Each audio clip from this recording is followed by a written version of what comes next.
ఈరోజు ఈ వీడియోలో నేను మీకు విశాఖపట్నంలో ఉన్న బెల్లం వినాయకుడు ఆలయం చూపించబోతున్నాను. అంతేకాదు ఆ ఆలయ విశేషాలను కూడా మీకు క్లుప్తంగా తెలియజేస్తాను. ఈ వీడియోను చివరిదాకా చూడండి. ప్రస్తుతం ఉన్న ఈ బెల్లం వినాయకుడి ఆలయం ఆదిలో ఒక శివాలయం. ఈ శివాలయం అతి పురాతనమైనది. విశాఖ చారిత్రక మూలమైన వైశాఖేశ్వర ఆలయానికి అనుబంధంగా సముద్రబోటున ఈ ఆలయం ఉండేదని తెలుస్తున్నది. ఈ ఆలయంలో ఉన్న శివలింగాన్ని శ్రీ రామలింగేశ్వర శివలింగం అని పిలుస్తారు. కాలక్రమేణా వినాయకునికి ప్రాముఖ్యత పెరిగి బెల్లం వినాయకుడిగా ప్రసిద్ధి చెందారు.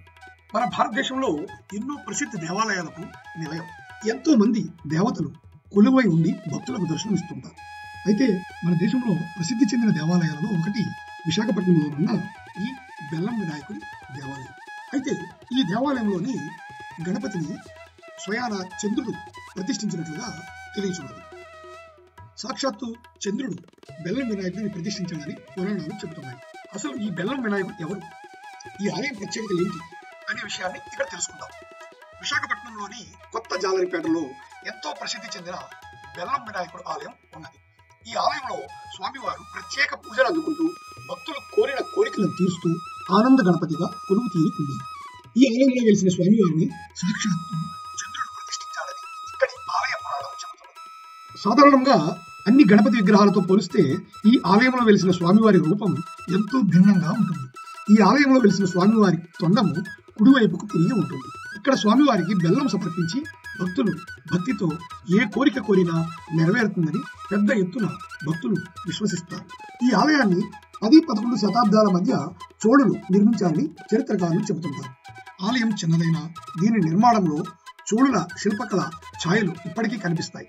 నిజానికి ఒకప్పుడు విశాఖ సముద్ర తీరంలో ఉండేదని చెప్పే వైశాఖి ఆలయానికి అనుబంధంగా ఈ ఆలయాన్ని నిర్మించారు.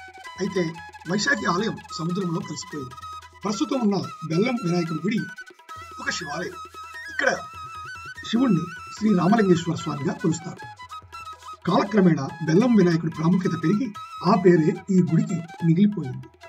ఇక్కడి వినాయకుడి వద్దకు వచ్చిన భక్తులు కోరుకునే కోరికలు తీరగానే వెంటనే బెల్లం దిమ్మలు తెచ్చి స్వామివారికి మొక్కుబడి చెల్లించాల్సిందే. ఇక్కడ స్వామికి నైవేద్యము, భక్తులకు ప్రసాదము రెండూ బెల్లమే.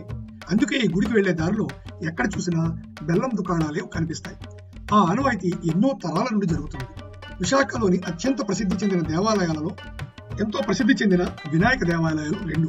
ఒకటి ఆసిలమెట్ సమీపంలో ఉన్న సంపత్ వినాయకుడు, రెండోది కొత్త జాలరిపేటలోని బెల్లం వినాయకుడు గుడి.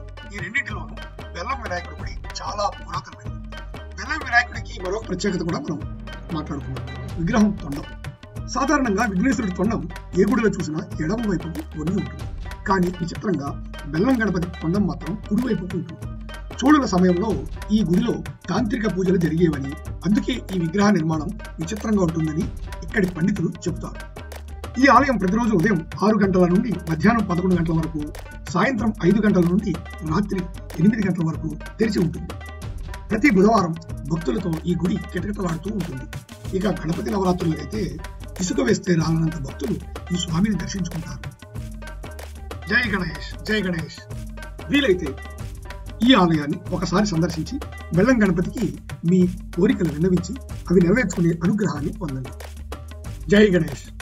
ధన్యవాదములు. ఇట్లు రామకృష్ణ దూరం.